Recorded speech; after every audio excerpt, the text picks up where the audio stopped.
Nós queríamos trazer esse evento e fazê-lo aqui em Ribeirão Preto, por sermos daqui e estarmos no Parque Tecnológico aqui de Ribeirão Preto, né? Trazer um pouco da ciência aqui na nossa cidade. Convidamos algumas das pessoas que estão aqui na nossa cidade e a gente queria trazer também, nessa abordagem multidisciplinar, algumas pessoas para falar de forma inspiradora sobre a sua vida, sobre a sua jornada, uma vida de dedicação, seja ao esporte ou, né, uma vida de saúde, né, bem cuidada.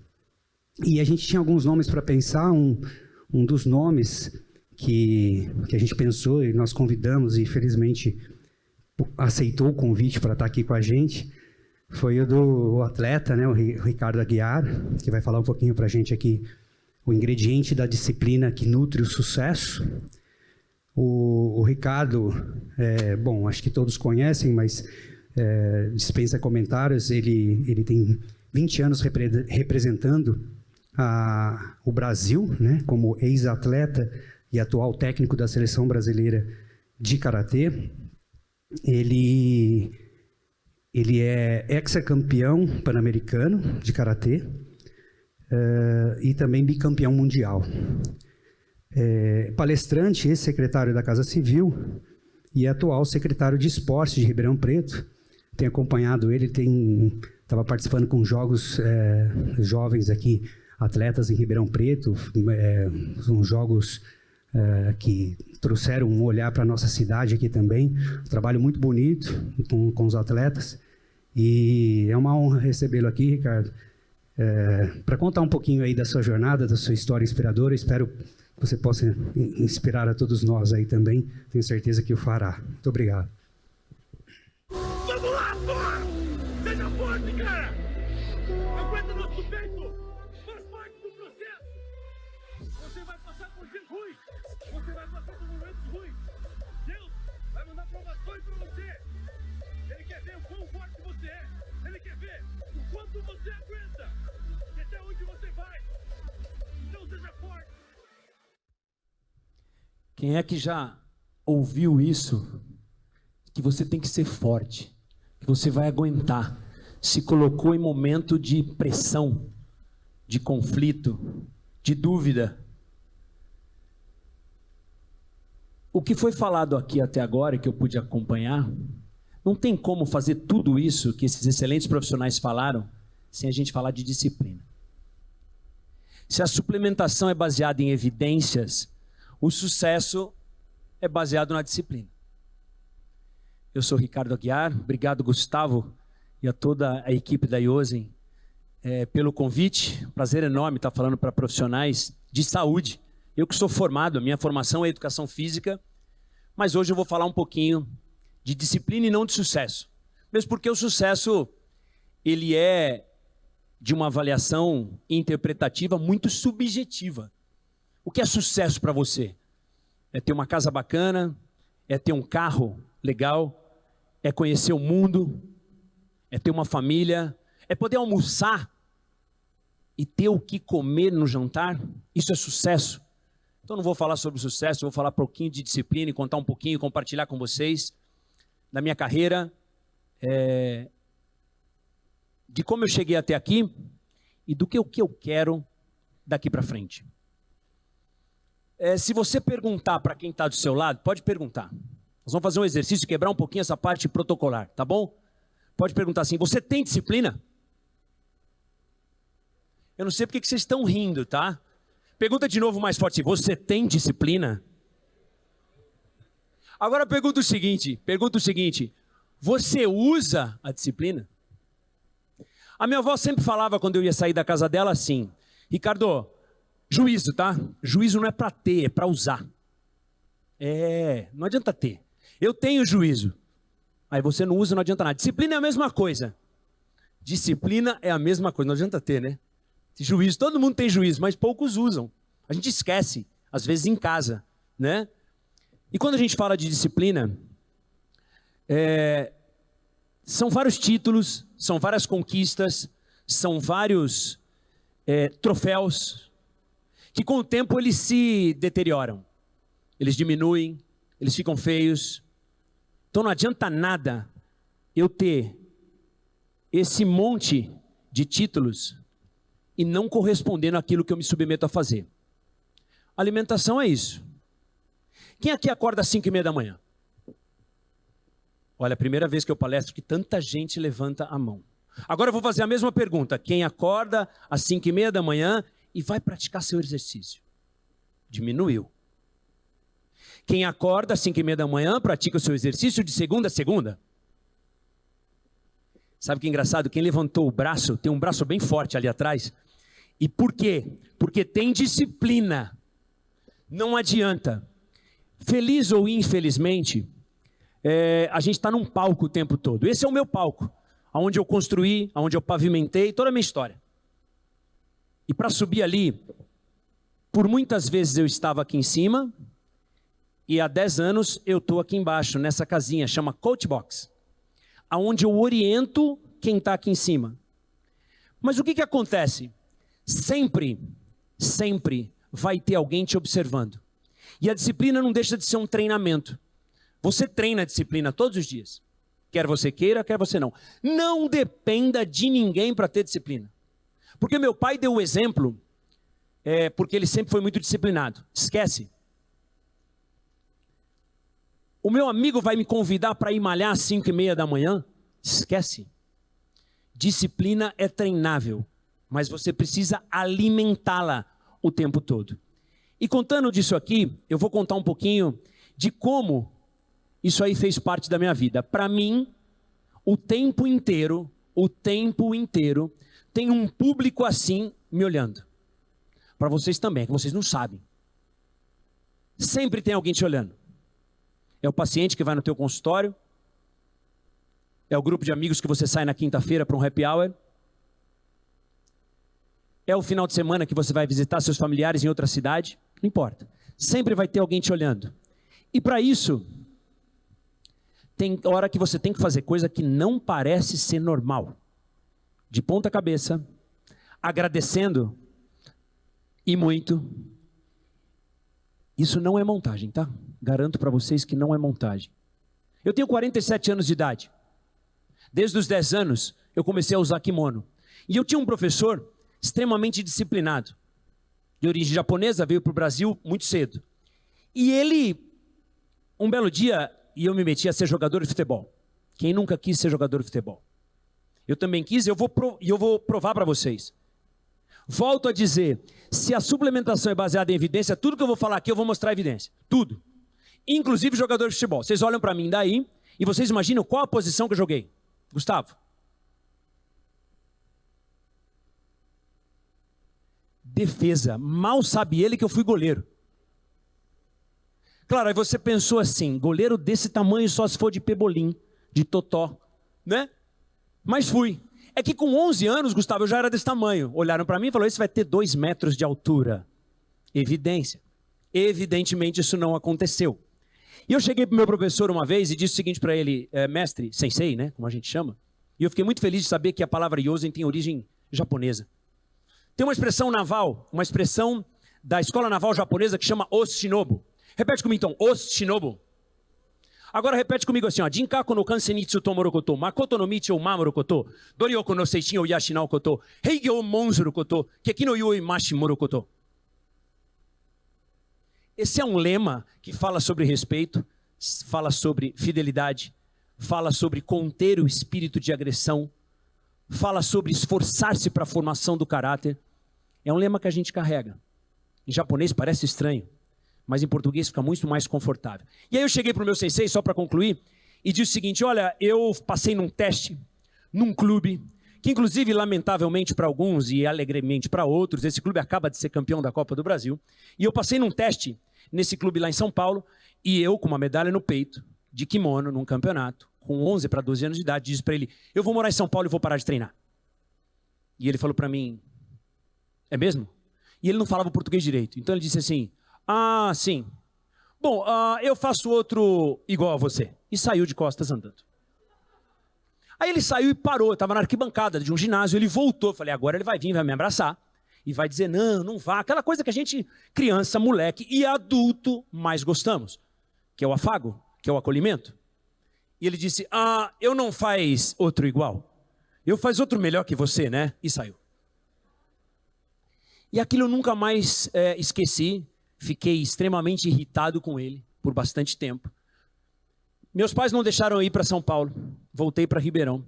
Um belo dia tocou, depois de uns 5, 6 anos, tocou o telefone da minha casa. E minha mãe, é o teu sensei, eu tremia. E aí eu, sensei, alô? Você quer ser campeão brasileiro? Falei, sim, em casa ninguém é campeão brasileiro. Buf, desligou o telefone. Eu fui 9 vezes campeão brasileiro e ele não viu nenhuma. Um câncer o levou aos 43 anos de idade. E ele não viu nenhuma dessas vezes. Mas todos os dias eu lembro dessa frase. Não acho que você é o melhor, porque alguém vai fazer alguém melhor que você. Aí você nunca mais vai parar de se capacitar, de melhorar, de tentar fazer hoje melhor que ontem e amanhã melhor que hoje. E falando em japonês, Kaizen. Depois procuram, Kaizen.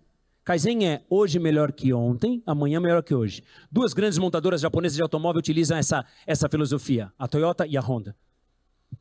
Mas voltando para cá, eu quero dizer rapidamente um pouquinho dessa história que começou lá em 86, já faz bastante tempo, quando eu gostava muito de filme de luta, né? Eu assisti o filme de luta num quarto no fundo da minha casa, e eu sou filho de funcionário público daqui da Universidade de São Paulo, do Departamento de Farmacologia. Então, falar em evidência, tudo meu pai me mostra evidência, tudo ele falava isso para mim. Pesquisador, ele fez parte da equipe que desenvolveu o Captopril, motivo de muito orgulho, não só para mim, mas para toda a minha família, e minha mãe também. Ele trabalhava com o sistema nervoso central, e ela trabalhava com pressão arterial. Um belo dia eu cheguei em casa cheirando maconha em casa. E aí meu pai falou, você está fumando maconha? Eu falei, não, os meus amigos. E eu tinha 12, o mais novo tinha 18. Ele falou, espera só um momento. Foi lá, buscou um livro sobre cannabis sativa e me deu de presente. Eu com 12 anos de idade. Eu tinha muito mais medo do que qualquer outra coisa. E ele falou, você lê esse livro, se você não entender e chegar cheirando isso em casa novamente, nós vamos ter que conversar muito sério. A gente tinha medo misturado com respeito. Isso valia muito. Hoje mudou um pouquinho, mas esse medo misturado com esse respeito me trouxe até aqui. Em 86 eu fui querer demonstrar o que eu via na televisão. No intervalo eu apagava a luz e queria fazer golpe de karatê sem saber nada. Quebrei a mesa da televisão, a televisão quebrou. No outro dia me matricularam numa escola de karatê e eu estou até hoje. Isso foi quando começou.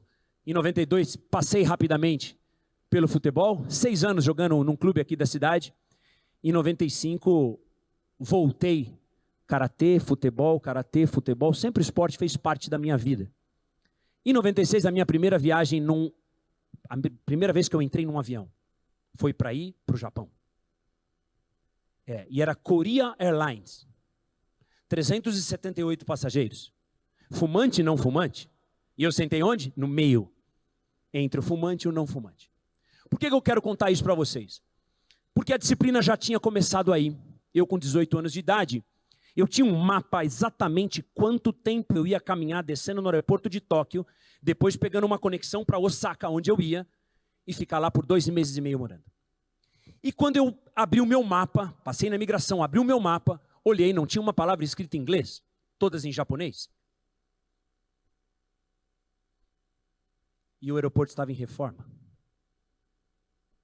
Todo o meu mapa não serviu para nada, mas eu tinha estudado aquilo, disciplina. Estudando aquilo, eu consegui fazer a conexão. Demorei um pouco a mais que o normal, mas consegui chegar onde eu gostaria.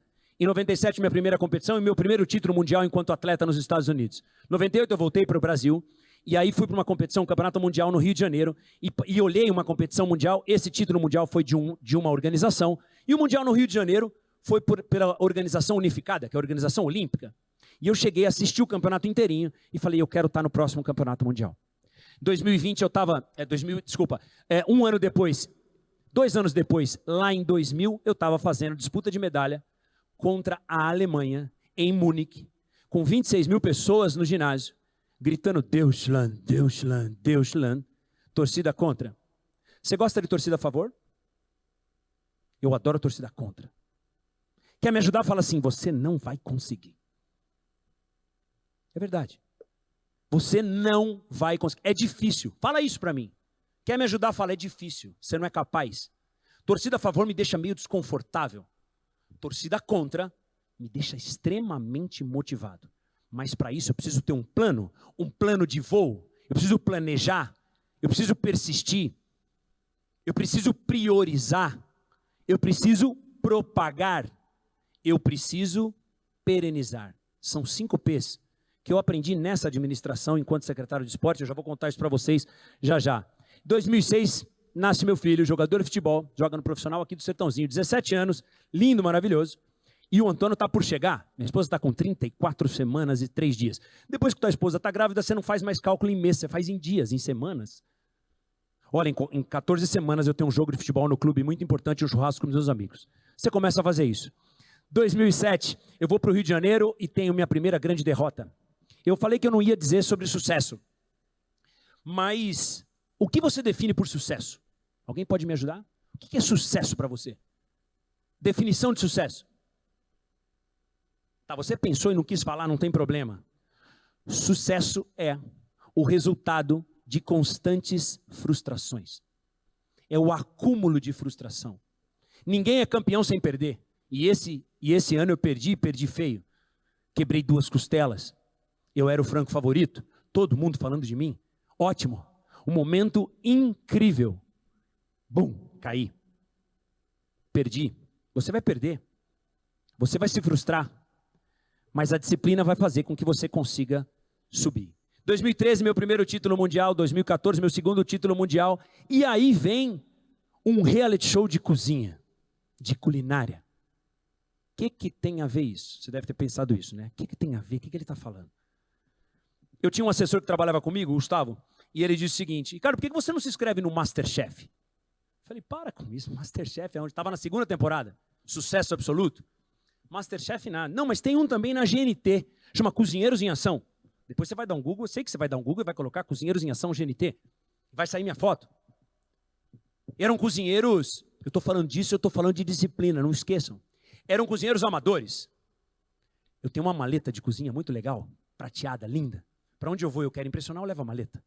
Mas eu preciso entregar um prato bacana, porque é o meu grande hobby. O meu grande hobby. E aí, eu cheguei com a minha maleta no estúdio, fui selecionado, 18 cozinheiros amadores. Cheguei lá, um tinha 8 anos de Ana Maria Braga, o outro trabalhava em 2 restaurantes, o outro tinha restaurante e eu um mero mortal amador. Só que estava valendo alguma coisa. E aí eu ia estudar no hotel. Eram 13 semanas, eu fiquei 11. Bati na trave. Eu perdi para uma moça que morava no Mato Grosso do Sul, num chão de terra batida, com cortina de tecido e porta de tecido, e que era impressionante. Você dava esse controle aqui para ela, ela transformava num lindo merengue de morango com fios de ovos. Era um negócio impressionante. Mas foi muito legal porque eu aprendi mais com ela do que ela comigo. Só que era o seguinte, chegávamos, o Olivier aqui era o apresentador, chegávamos aqui, não sabíamos o que ia acontecer, eu olhava na mesa, tinha um frango. E aí eu olhava para o frango e falava, eu tenho isso, eu só tenho 2 receitas de frango. Se eu conseguir pegar os ingredientes, eu vou entregar o frango que eu sei fazer. A Gonçalina, chamava Gonçalina, essa moça do Mato Grosso, ela falava assim, nossa, eu não sei se eu faço um fricassê, ou se eu faço um escondidinho, ou se eu faço não sei o quê, não sei o quê, não sei o quê, não sei o quê. Aquilo me motivava por quê? Vocês vão entender daqui a pouco por que eu estou contando essa história. Porque era uma competição. E eu queria ser melhor do que eu, mas também queria ser melhor do que os outros 17. E eu levei o meu irmão, porque o episódio, o programa, ele fazia o convite para famílias. Me chamaram e eu tinha que levar alguém da família, chamei o meu irmão. Foi um grande espetáculo, inclusive está reprisando uma vez a semana agora e eu não recebi nenhum royalty por isso. E eu vou reclamar com a GNT por isso. Mas vocês vão entender que cada momento que eu estava naquele programa, eu dava um jeito de falar do meu kimono. Eu dava um jeito de falar da minha disciplina. Alguém já falou para vocês que televisão tem muita mentira? Um belo dia eu cheguei no suíte, 8 câmeras, diretor, produtor, e a gente tinha que dar aqueles depoimentos. O microfone ficava pendurado aqui, você ia no banheiro, você estava no banheiro meio, queria desestressar. Eu não aguento mais aquela mulher, não sei o quê. Lá no estúdio, eles perguntavam da mulher, eles sabiam tudo, para provocar, para dar aquela emoção do programa. E aí, esse dia, eu estava cozinhando, e eu não sabia o que... Eles colocavam em alguns momentos, algumas dificuldades. Um belo dia eu fui cozinhar uma torta de liquidificador bem simples, e o liquidificador estava sem o elo, e vazou coisa para todo lado. Eu vou mostrar para vocês o porquê que eu estou contando isso. Foi uma grande experiência, onde eu vi que nesse momento que eu estava no switch, eu disse, eu estou cansado de fazer comparação com karatê aqui. Eu preciso falar um pouco de outras coisas. Subiu a diretora e falou, se você continuar dessa forma, querendo não falar das comparações que você vem falando, você pode sair daqui. Já se formou um personagem. E eu me transformei num personagem sem saber. Mas um personagem que teve aceitação em quase todo o país pelo Twitter. Foi muito legal, mas também muito doloroso. Seguindo rapidamente, depois, em 16, eu fiz minha terceira final de campeonato do mundo. Fui vice-campeão. Depois veio um grande desafio. Final de 2016, eu fui perguntar como é que seria o esporte da nossa cidade no ano seguinte. E aí eu fui lá na Caixa Econômica Federal, numa sala de reuniões como essa, e eu não entendia por que eu estava lá. A pessoa disse para mim, Ricardo, espera um momento que uma pessoa vai te receber. Me deram um chá de cadeira 2 horas, me mandaram embora, falaram para eu voltar no dia seguinte. Disciplina. Voltei no dia seguinte, esperei mais 1h30. A pessoa que ia te receber, ela não vai poder te receber, mas outra pessoa vai te receber. Abriu a porta, era o prefeito da cidade, eleito, que assumiria nos próximos 20 dias. Contei um pouco da minha história, ele já sabia grande parte dela, e ao final ele me fez um convite. Você me falou vários problemas do esporte da nossa cidade, você não quer resolver esses problemas para mim? Eu disse rapidamente para ele, prefeito, eu preciso conversar com a minha família e decidir. Não tem problema algum, você pensa hoje, amanhã às 9 você me avisa, às 10 eu vou anunciar. Eu tinha um convite para trabalhar na Geórgia, salário irrecusável. Mas eu tinha minha família, que é a nossa base de tudo. Eu tinha a minha vida aqui, e eu aceitei ficar por aqui. Mas foi a melhor decisão que eu tomei. A partir disso, passaram-se alguns anos, são 7 para 8 anos até hoje. Fiquei 4 anos na Secretaria de Esportes. Saí para coordenar uma campanha, a parte da coligação, 198 candidatos. E quando me chamaram, falaram, Ricardo, você vai coordenar a campanha. Eu respondi, eu não sei absolutamente nada sobre isso. A pessoa virou para mim e falou, se você tiver alguma dúvida, você me pergunta. Passaram-se 4 meses, quantas vezes eu perguntei alguma coisa para ele? Nenhuma. Eu apresentava plano A e plano B, ele decidia, porque ele sabia disso, eu não. Mas aonde é que eu fui buscar esse conhecimento? Disciplina. Não tem meia disciplina. Não tem meio termo. Disciplina ou você tem para usar, ou você não tem. Depois voltei, fiquei 4 anos no esporte, fiz essa condição da campanha, voltei para a Casa Civil, que foi uma grande visão, uma grande oportunidade da administração pública como um todo. Uma experiência incrível. Depois voltei para o esporte novamente, justamente para coordenar aquilo que o Gustavo mencionou no início aqui, sobre os Jogos da Juventude, 4.500 atletas, 27 estados presentes, 7.000 pessoas participantes, 18 modalidades esportivas, um espetáculo na nossa cidade para jovens entre 15 e 17 anos. O futuro dos nossos atletas, que vocês vão ver nas próximas Olimpíadas, não em 24 na França, mas depois disso, com certeza vocês vão ver atletas que passaram por aqui. Uma missão extremamente delicada e complexa, uma mega operação que a nossa cidade mostrou totalmente capacitada, com a casa arrumada para poder receber grandes eventos. Não é só João Rock, não é só AgriShow, que são espetaculares, não é só rodeio, mas são jogos esportivos também. Se transformando numa cidade que tem no seu DNA vocação esportiva para produzir, para atender. Hoje é quase 1.400.000 pessoas atendidas gratuitamente no ano todo através do esporte, gratuitamente. Quando eu falo gratuitamente, para aquelas pessoas que mais precisam. Às vezes nós temos condições, todos nós aqui temos condições de pagar uma academia, fazer esporte, os nossos pais, os nossos avós, mas essas pessoas que mais precisam. Lembra que eu falei das evidências? Aí está. Era um goleiro alto para a época. Mas não foi aí. Conquistei grandes amigos.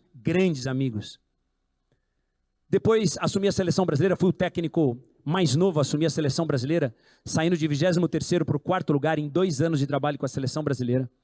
Claro que o primeiro título mundial, e você representar o teu país, representar a tua nação, representar a tua cidade, ouvir o hino nacional brasileiro, daquele que não foge à luta, isso é motivo de orgulho, mas é um privilégio para mim. São mais de 40 países, porque o esporte me proporcionou isso. Mas o esporte, ele caminha junto da disciplina. Sabe qual é o maior inimigo do ótimo? O bom. Esse é o maior inimigo do ótimo. Então, quando você acha que você é bom, tem que ser mais. Um pouquinho mais. E aí, lembra que eu disse para vocês? É mais ou menos isso aqui, ó. Eu tenho que voltar, aí você vai ter que soltar aí para mim, por favor. Nós somos irmãos. Nessa temporada do Cozinheiros em Ação, a cozinha é invadida pelo conhecimento e tradições de famílias vindas de vários lugares do país. Eu sou Ricardo Aguiar. Eu sou Samuel. Nós somos irmãos. Eu sou no mundo do karatê hoje técnico e coordenador geral da seleção brasileira. Tem muito tempo para vocês fazer bonito. Se eu falar assim, eu odeio fazer isso, não gosto de fazer aquilo. Primeira oportunidade, se tiver, eles vão lá na minha mão. Lembra que eu falei do... O liquidificador estava aberto embaixo. Aí, ó. Seu liquidificador, ó. Uma catástrofe. Exatamente. Nossa Senhora. Eu não verifiquei o utensílio antes. E ele estava sem a vedação por dentro. Tudo vazou por baixo, virou uma lambança. Tive que cortar minha receita no meio. Quem mandou muito bem foram os irmãos karatecas Samuel e Ricardo, que ganharam o episódio mostrando que sabem fazer bem, tanto um comidão quanto uma comidinha. Muito bom como prato inteiro. Fiquei até 1h da manhã estudando, e lendo receita, e vendo vídeo. Então, por quê? Porque eu não sabia o que ia encontrar hoje. E nada do que eu estudei caiu hoje. Tá bom demais. Meu, demais. Não é um pouco, não. Tá muito bom. Esse eu como em quantidade absurda. Eu junto. Olha, Eu como também. a sua selga eu comeria em quantidades absurdas e elas também. Juro, ele me surpreendeu. Sempre foi assim. Nós nunca brigamos e toda vez que um precisou do outro, a gente estava junto. Você percebeu que o Ricardo tá sempre com os tênis coloridos? Não. O cara é esportivo, treinador do time brasileiro de karatê. Pode ser, né? Eu tô aprendendo aqui a viver no limite 100%. Você consegue fazer um troço desse assim pra gente? Tipo assim, rapidinho, isso? Abre aí. Ó, você tem, ó, mais de 10 metros pra se lançar. Atenção, senhores e senhores. Não faça isso. Vamos ir baixinho. Ele fica parado. Vamos ficar aqui paradinho. Ele tava louco pra me bater? É hoje. Deixa eu sair de pé. Ai, meu Deus. Não sei se ele sentiu o mesmo receio que a gente sente quando a gente vai apresentar um prato. Confia. Tá vendo a barriga? É aqui, ó. É. É exatamente aqui, ó. No quarto. Ricardo, olha pra mim aqui, ó. Vermelho? Bicho, ó.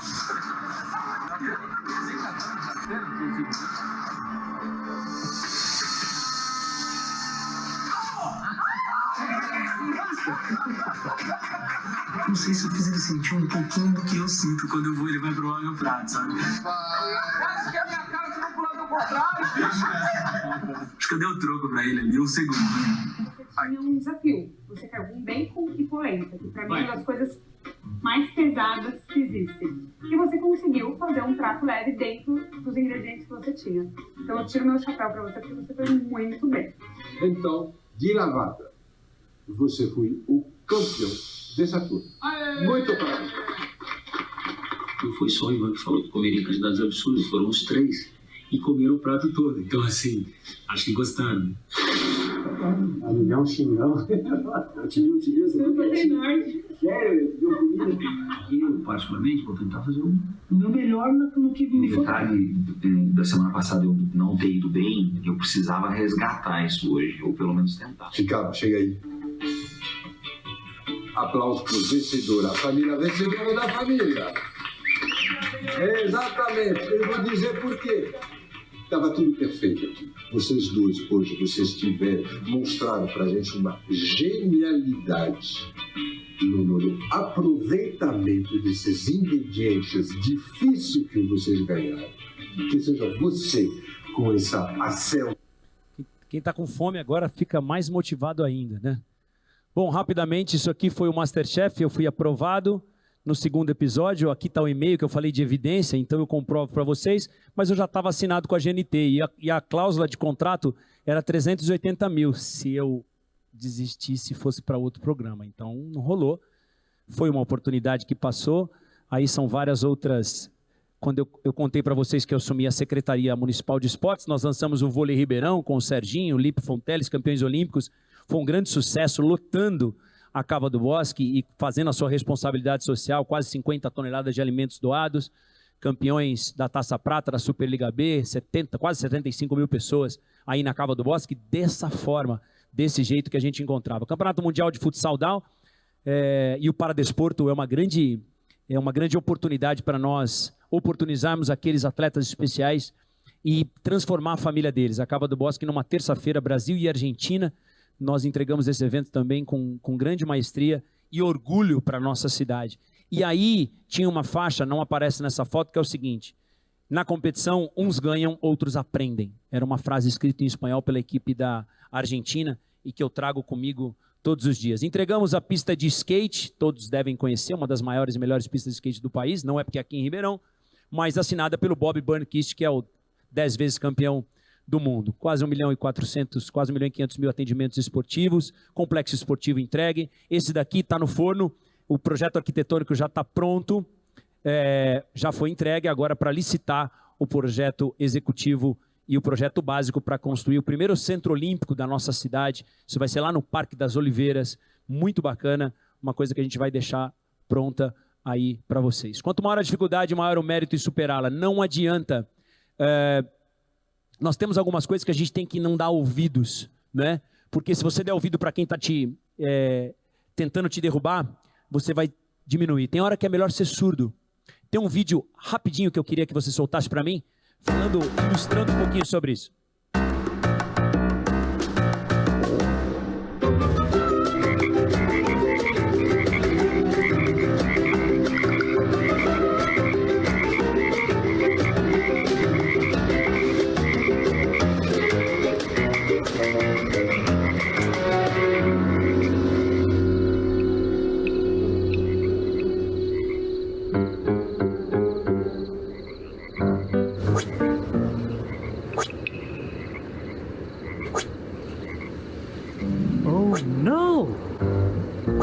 It's too deep. They'll never make it. No, never. The rain. No, the rain will fill the hole, and then they can swim out. Stop jumping. We have a plan.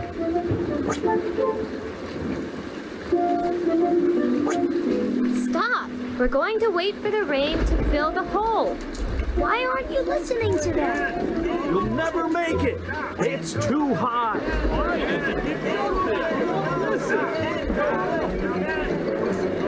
You can't do it. It's too Listen deep. to him. Save your strength. Don't even try. Just stay there.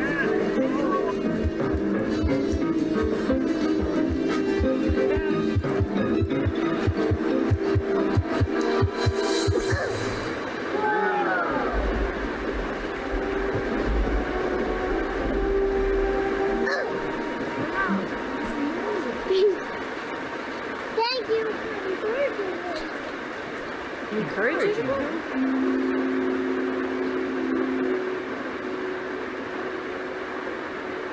He's dead.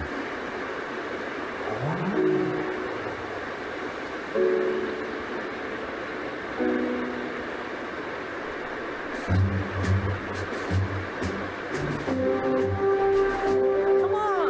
You can make it! Yeah! Jump! Jump! Jump! Jump! Jump! Jump! Jump! Jump! Tem hora que é exatamente isso, né? Tem hora que é melhor ser surdo e ir para frente. Mas para isso precisa ter a base bem pavimentada, como eu falei no começo sobre a disciplina. Alguém conhece quem é esse? Rapidamente, que eu estou estourando. Quem é? Sigmund Freud. Ele tem uma frase que dói um pouco, mas ela é a mais verdadeira. Somos feitos de carne, mas somos obrigados a viver como se fôssemos de ferro. A todos os dias. Ser exemplo, dar exemplo. 97% da nossa comunicação é não verbal. exemplo. Tem hora que você vai apertar alguma dessas teclas, mas mais do que isso é pensar como as outras pessoas estão apertando essas teclas para você. Cobrança ou exigência? Eu ia para um campeonato pan-americano, e já estou estourado no meu tempo aqui, vou procurar ser o mais rápido possível. E eu levei meu filho, que eu ia dar uma palestra para a equipe, falando sobre valer a pena. O que é valer a pena? Fui no centro da cidade comprar um saco de pena. Comprei um saco de pena, coloquei na bolsa e contei para ele o que era valer a pena. Que às vezes, eu mostrei um vídeo para ele que mostra que uma pena, o simples peso de uma pena pode influenciar um monte de coisa. E se ela passada no nariz também pode prejudicar várias outras coisas. E contei um pouco para ele, ele tinha 5 para 6 anos de idade. E eu fui para essa viagem. Essa viagem foi para Marrocos. E ele colocou exatamente esse, mas sempre cobrando e exigindo. Vou traduzir aqui para vocês. Papai, Deus te abençoe na luta. Eu não ia lutar, eu era técnico já. Vá bem, já começou a palhaçada da cobrança. Não podia ir mal, tinha que ir bem, era meu filho falando. Né? Se divirta muito, ele acha que eu fui passear, só porque eu fui andar de avião, eu fui passear. Tenha sorte.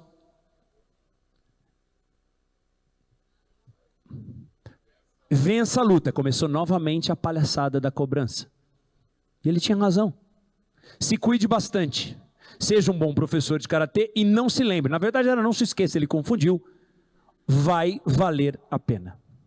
Então ele entendeu a comunicação que eu fiz com ele sobre o valer a pena. E esse papel estava amassado dentro da minha bolsa. E eu abri lá em Marrocos. Você imagina a ciscaiada dentro do olho, naquele quarto de hotel. E eu fiquei um bom tempo ali. Você tem um plano. Se você não tem um plano, você vai fazer parte do plano de alguém. Então, por favor, tenha o seu plano. Você é o único responsável. Vai ter gente que vai te olhar como um gatinho, vai ter gente que vai olhar como um leão. Aí você que vai escolher como você vai querer atuar. Eu tenho uma autoimune. Aquilo que vocês viram eu chutando no vídeo ali, eu sempre tive. Uma autoimune chamada espondilite anquilosante. Que ele é mais ou menos um processo inflamatório que potencializa o processo inflamatório nos tecidos conjuntivos, normalmente na coluna. Se você tem uma dor no ombro, a minha dor no ombro é 5, 6 vezes maior que a tua. E eu tenho 5 hérnias de disco. Elas estão aí. 2 delas. Sabe por quê? Porque a cada 1000 hérnias, segundo o meu médico, a cada 1000 hérnias uma é torácica.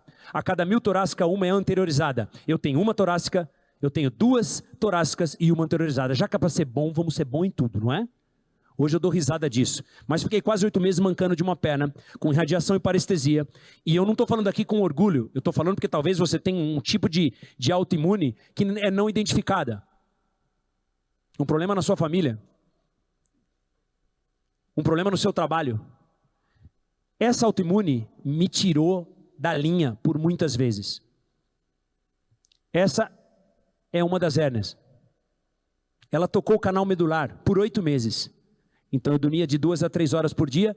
A hérnia com a espondilite anquilosante me deixava irritadamente insuportável por todos que estivessem no máximo a 2 quilômetros de distância de mim. Por que eu estou dizendo isso? Porque todos os dias eu me lembrava disso. Essa é uma coluna, é a minha coluna. Parece uma coluna de um idoso. É verdade, isso foi palavra do meu médico. Foram 26 médicos aqui e fora do país para eu descobrir. Desidratá-las, vários tratamentos. A única coisa que eu tive que administrar melhor foi o meu tempo para cuidar de mim. Eu parei de usar um pouco o exercício, eu sempre treinei, sempre, e comecei a usar um pouco a cabeça. Por quê? Porque o que estava me prejudicando mais era a minha cabeça. Tem hora que você olha, vai estar assim. Tem hora que você olha, vai estar dessa forma. Você tem que escolher para onde você quer ir. Às vezes nós vamos ter que agradecer. E fé é uma coisa que eu não estou falando de religião. Hebreus 11 diz o seguinte: fé é a confirmação do que não se sente, é a confirmação do que se sente e a certeza do que não se vê. Como é que você tem certeza da coisa que você não vê?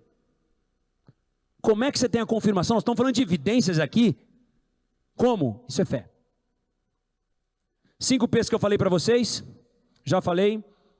Esses daqui são 2 momentos da minha carreira importantíssimos. Aquele é o primeiro campeonato mundial como técnico. Não perguntem o que eu estava fazendo tão perto do atleta, falando para ele. Isso foi muito legal. Esse foi o final, o momento final do título em Bremen, na Alemanha. Estava tudo legal, ele saiu correndo e pulou. Se eu saio, ele cai, né? Mas o mais interessante é que não precisava ter aquele câmera ali levando para 92 países essa imagem. Foi uma imagem bem interessante, de muito carinho, muito amor e muita realização. Mas se eu não seguro, ele cai. Rapidamente, você vai ter um monte de barreiras. Algumas você vai saltar, outras não. Você vai ter sempre um peso para carregar. Você vai ter que jogar ele longe, ou você vai carregar ele o resto da sua vida e vai entrar na fila dos medíocres. Medíocre vem de médio, mediano. Você vai ser o médio que está naquela fila lamentando. Tem hora que você vai ter que sentir a dor que as pessoas estão sentindo para mudar. Tem hora que você vai cair, tem hora que você vai sentir. Você vai ter que agradecer e pedir ajuda. Não importa quem, você é protagonista ou coadjuvante da tua vida. Porque ela é um espetáculo. E o espetáculo está cheio de gente vibrando. Você tem que escolher se você quer ser protagonista ou se você quer ser coadjuvante. Eu sempre quis ser protagonista. Vocês viram ali na GNT como é que eu inventei moda, que fiz do Karatê o episódio que foi uma porcaria, ter alguma coisa interessante para mim. Tem hora que você vai ficar de ponta cabeça, segurando a bola para não cair, vai ter que pegar no pé das pessoas, vai ficar vulnerável em alguns momentos, mas com certeza vai dar a volta por cima. A família é a base de tudo, essa é a minha família. Meu muitíssimo obrigado, que Deus abençoe a todos vocês.